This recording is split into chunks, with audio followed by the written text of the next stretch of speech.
ইয়া চাব পাৰিছে এইকেইজন হৈছে মিয়া সম্প্ৰদায়ৰ যুৱক। এই যুৱকসকল শ্ৰমিক হিচাপে উজনি অসমত কাম কৰিবলৈ গৈছিল। কাম কৰিবলৈ গৈ তাত কিছুমান বদমাছসকলে অসমত পৰা মিয়া খেদাৰ অভিযান যিটো হাতত লৈছে, এই শ্ৰমিকসকলৰ ওপৰত প্ৰহাৰ কৰিছে, মাৰপিট কৰিছে। আপোনালোকে চাব পাৰে কিমান বেয়াকে মাৰপিট কৰিছে। কিছুমান এই বন্ধসকলে, কিছুমান নৰপিশা পাখণ্ডসকলে, এই পাখণ্ডসকলক সকীয়াই দিছো মিয়া অসমৰ নাগৰিক হয়, মিয়া অসমৰ খিলঞ্জীয়া ভূমিপত্ৰ মানুহ হয়, অসমৰ নাগৰিক হয়, ভাৰতৰ নাগৰিক হয়। ভাৰতৰ সংবিধানে আমাৰ মিয়াসকলক অধিকাৰ দিছে। সেই কথা স্পষ্টভাৱে জনা দৰকাৰ যে মিয়া অসমৰ অধিকাৰী মুছলমান হয়।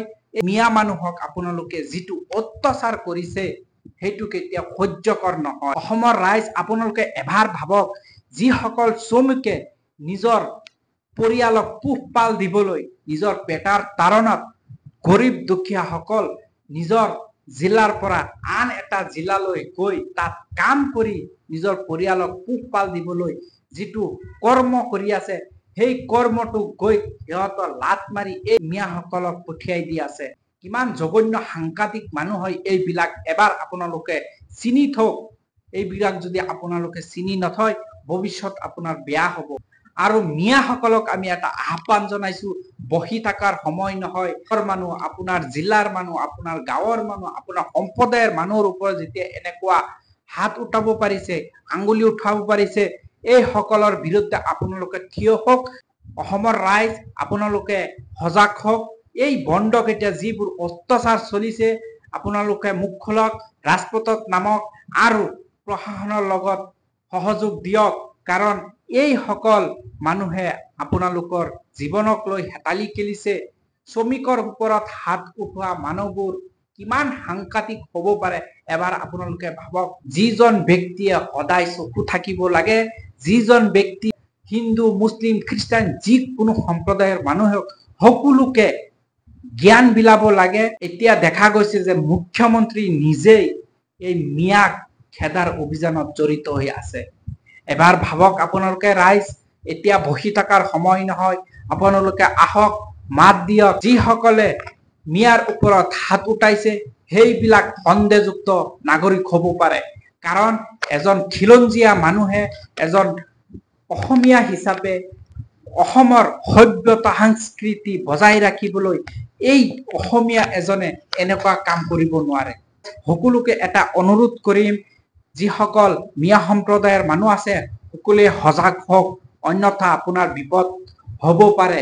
সেইবাবে অনুৰোধ কৰিছো অলপ সজাগ হৈ থাকক।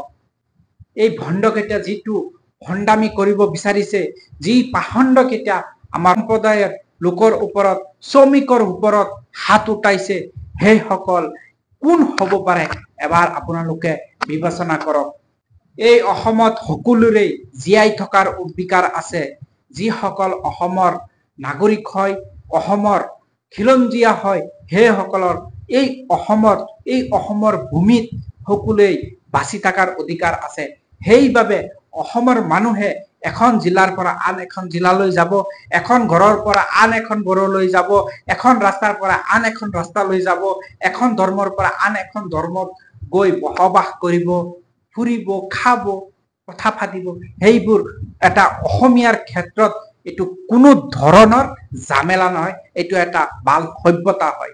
আৰু সেই সভ্যতা আপোনালোকে বিনষ্ট কৰিবলৈ বহুত মানুহ যেতিয়া উঠি পৰি লাগিছে, সেইটো কিন্তু অসমৰ ক্ষেত্ৰত অতি নিন্দনীয়।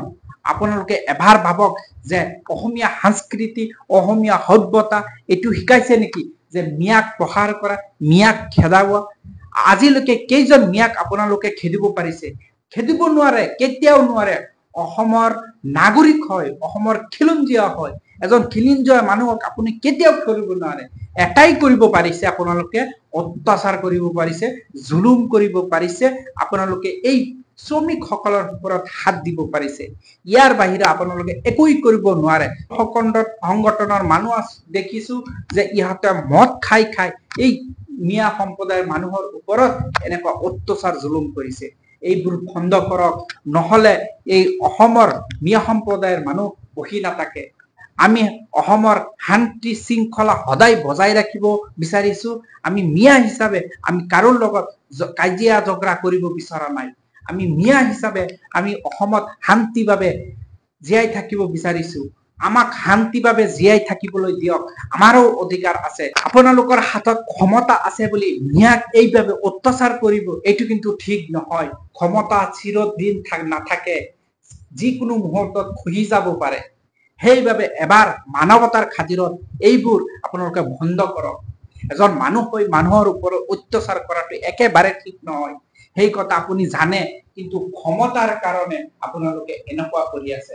অসমৰ ৰাইজ আপোনালোকে সজাগ হওক আৰু যিসকলে অন্যায় কৰি আছে অন্যায়ৰ বিৰুদ্ধে মাত মাতক।